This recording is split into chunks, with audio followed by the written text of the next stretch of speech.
Bless up. What's popping? It's come to my attention that President Jovenel Moïse just recently got assassinated this morning, wee hours of the morning. Who was the president of Haiti, and his wife was also shot. I'm not sure if she died as well, but she definitely was hit as well by gunshots. It's unfortunate because, even though I was not a fan of his and his policies and trying to get a referendum to change the Constitution so that he can indemnify himself from any criminal prosecution for any type of criminal acts while he was president or any future president of Haiti. It is well known that him and Michel Martelly and several other presidents are all puppets of the United States government. They were placed to be presidents. U.S. control the strings, so to speak, to make sure that the Haitian presidents were moving to their rhythm, according to how they wanted things moved. Because the United States, it changed the Constitution. They made it legal for foreigners to own land in Haiti, which former governor of Haiti, Jean-Jacques Dessalines, who's also the leader of the Haitian Revolution that finalized, our emancipation against France. Toussaint, General Toussaint Louverture is the one who started it with Lieutenant Jean-Jacques Dessalines and King Henry Christophe. But Dessalines brought it home. He finalized it, with the Haitian massacre, where they annihilated all French whites on the island back in 1803. Now, what I want you guys to understand that even though the president, I didn't want him to be assassinated. I definitely wasn't a fan of his or a supporter, but I definitely didn't want him to be assassinated. I wanted him to leave the capital willingly on his own terms. But he was willing to stay and fight and, to remain president, even though most of the country wanted him, out of office, because the way he became president was illegal anyway. Very suspicious how he didn't get all the votes, but he ended up being president. That just shows the power of him and his political group, PHTK, the United States and France, who have been since day one in the pockets of Haiti. Matter of fact, France was built on the backs of Haiti. Literally, France was built on the blood, sweat, and tears and massacre of millions of Haitians or Africans who were enslaved in Haiti and became, Haiti became Haiti. Once Jean Dessalines, once we got our independence, we didn't wait for it. We didn't march for it. We didn't lobby for it. We didn't beg for it. We didn't blog for it. We wasn't posting on social media for it. When 1790 to 1804, by 1803, the battles, to gain our independence, to fight and whoop the British, to fight and whoop Spain, to fight and whoop France. And these European countries were backed by the U.S. To this day, these countries are backing the U.S. and their robbery, the jacking, the just the heist. The biggest heist in the world is what they're doing in Haiti and several other African nations. But I can go on and on and on about this. If you watch my videos on YouTube, King Kevin Dorival, that's my YouTube channel. You can find my information. If you read my books, my blogs, KevinDorival.com, you know what I'm talking about. As a matter of fact, a little side note. So rest in peace to Jovenel Moïse, and I hold no ill will towards him. Definitely just wanted him out of being president because he was just involved too many scandals. $4 billion disappeared. And parts of Haiti that are supposed to get help since the so-called earthquake, which was a man-made earthquake, by the way. That was not a natural earthquake. They literally, the U.S. Marines literally created an earthquake to dig and find oil and gold in Haiti, and using the HAARP, HAARP technology. These people, these scientists, these marine scientists, governments, They can alter the weather. You know, they have the tools to alter the weather. They can dictate where rain is going to go and how long. They have those type of tools. So it's not a far stretch of imagination that they can use it also to cause an earthquake. I just can't find a concrete evidence, pictures and articles, and they're not going to make that known.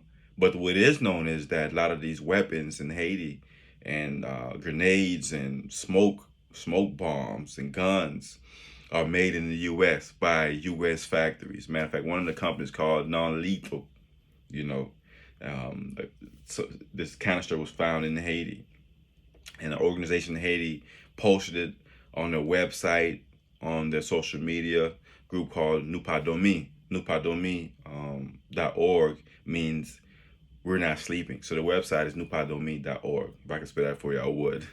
But just to be real, like, you know what I'm saying? Haiti, people look at Haiti and be like, oh yeah, it's a poor country, you know, corruption, scandals, violence. But no one's talking about how this came to be. Haiti was not always like this.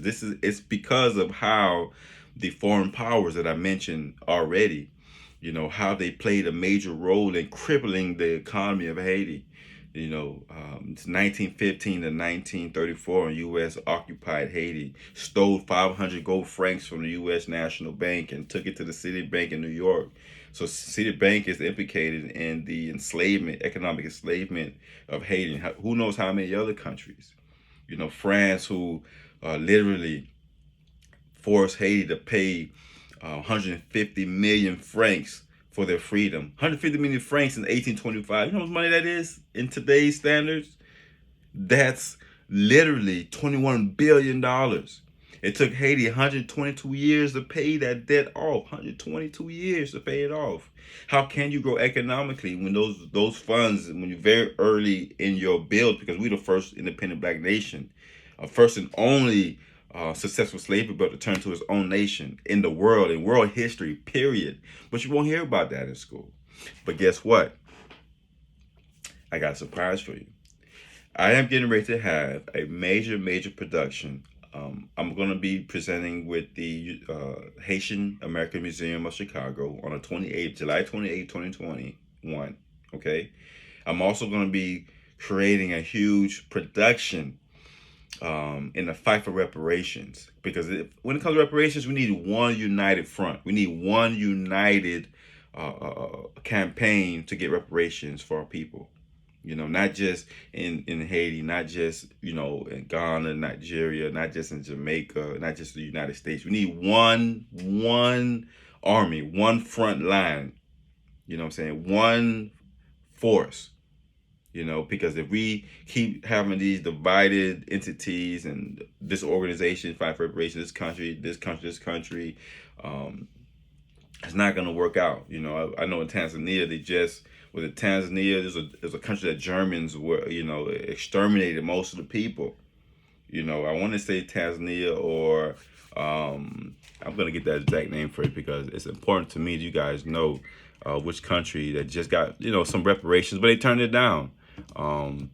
So, which I understand, like we should have turned down the Juneteenth. You know, we don't want that. We need reparations. We need to be fighting for that. You know what I'm saying? So, the country, a hero in the Markwa people, genocide, and this was in West Africa, but the country exactly, these were the Nambia. That's what Nambia. They just, you know, won a big victory, but they turned it down. I think it was for a couple $1 billion, but they didn't want that. That's how we should do it. Now I'm going to be having a presentation on this painting that you see behind me on Napoleon Bonaparte. This painting here is going to be, I'm going to have a huge discussion. So people ask me, why do you have a white man on a white horse? You know, you a Pan-African, pro-black. The reason being is because I captured my hero's enemy. General Toussaint was the greatest hero of all time. So I have a big presentation on General Toussaint Louverture versus Napoleon, and who was the greater leader. So I'm going to do this General Toussaint against George Washington, General Toussaint Louverture against Thomas Jefferson, General Toussaint Louverture against Cromwell, General Toussaint against whoever. Even Shaka Zulu, someone wanted to debate me because I truly believe General Toussaint Louverture was the greatest hero of all time. Period. No one changed the system like he did. Yeah, we had many great revolutionaries, Nat Turner, Queen Azinga. You have Ramses, the Pharaoh Ramses the second. We have Denmark VC, Jean-Jacques Dessalines, Harriet Tubman. Many great revolutionaries. Sojourner Truth. Marcus Garvey, Malcolm X, Martin Luther King, Harriet Tubman, Mary Ellen Poe. So many. The Black Cleopatra. So many names, what I'm saying? But no one changed the system like General Toussaint Louverture did. He inspired millions of people around the world in the early 19th century and late 18th century. This man was possibly one of the greatest human beings in this world. He's a humanitarian. He had rules and regulations he abided by. He honored even his prisoners of war. He didn't torture them like he was tortured toward the end of his days. General Toussaint Louverture is not taught in the schools. And as a quick testimony, when I was in the 11th grade and first learned about Toussaint, 11th grade in America, I remember in high school when I first learned about his name. Well, I knew about his name, but I didn't know the history behind him. I just knew he did something great because I never was taught that. But the day I read in the book about him, that just opened up my eyes and opened up my world to a whole nother level. And it led me on a path, a rabbit trail, so to speak, on finding out who I was. And it made me feel special and great because Toussaint knew that he was a great grandson of a king, in Dahomey, warrior kingdom of Dahomey, which is West Africa, and today it's called Benin, with some, how they pronounce it. He was also great, in agriculture, what I'm saying, and they call it horticulture, where you understand the vast knowledge on herbs and medicine. He was a veterinarian. He took care of animals. He was a great horse rider. He loved to read, loved to write. He wrote like 200 letters a day, the height of his power when he controlled all of the island of Hispaniola, which is Little Spain, which this is where Saint Dominique got his name from before it became Haiti, because you got Dominican Republic on the west, on the east, and Haiti on the west. When the U.S. occupied Haiti, they changed the borders, right? They changed the border and gave Dominican Republic, a lot more of the land. Therefore, Haiti became even smaller, but still rich. You know what I'm saying? So they've always been hating on Haiti. Thomas Jefferson himself, his idea and goal, and he wrote it down, and, was to isolate and to create an embargo against Haiti. Like, because Haiti is completely embarrassed all the foreign powers, European powers, that were major players at the time. America, France, Britain, Spain. They lost a lot of money, but the United States would not be the U.S. if Haiti did not beat France, because they had to get rid of Louisiana. France was going broke, so Napoleon sold the Louisiana Purchase, Louisiana territory, which was French-owned, for $15 million, which greatly expanded America, from the eastern colonies all the way, going west, Montana, Idaho, all these Midwest states, South Dakota, North Dakota, that would have never happened. San Francisco, California probably never been built had it not been for Haiti. So even though we're looking at Haiti as this, disorganized country, believe me, it was not always like that. It became like that once the foreign powers understood how rich Haiti was, and also because even back then, it was strategically, it was one of the perfect places to have, to hold your weapons, to be able to fight, Cuba, to be able to hold off Britain and, things like that. And even in the dope game, selling drugs, Haiti is a perfect place. The location is right down the street from Miami, almost, down the ocean, in the Atlantic. So you can easily carry and transfer drugs and money to and fro. So KevinDorval.com. Please look me up. And also, and obviously, I'm an author. 3 books: Winning the Mirror, 7 Types of Queens King Desire, and also The Courage to Believe. Now, the Winning the Mirror, Activating Your Superpowers, Mind, Body, and Spirit is my latest book. It just literally came out. Just literally, I got the first shipment yesterday. So, just came out. KevinDorval.com. Definitely a trailblazer on the rise, doing this thing, and be on the lookout for this presentation on Napoleon and Napoleon Bonaparte versus General Toussaint Louverture, the greatest general of all time. Even though they credit Napoleon with being the greatest, but that's just European talk. They're not giving you the facts. I'm gonna give you the facts. I researched both of them. Because Napoleon is one of the first people that I can talk about without even doing any research. He's one of the only people in history, because they forced his information down our heads. They like inculcated us with this white greatness all our lives, and not teaching us Black history. So I'm gonna change that. So be on the lookout. The 28th, July 28th, July 17th, book signing here in Atlanta, Georgia. So look out for that. Highlighting my books and several other authors at the Atlanta Kickback. Go to my website, KevinDorval.com, or follow my Instagram at Courage to Believe. You'll see more information.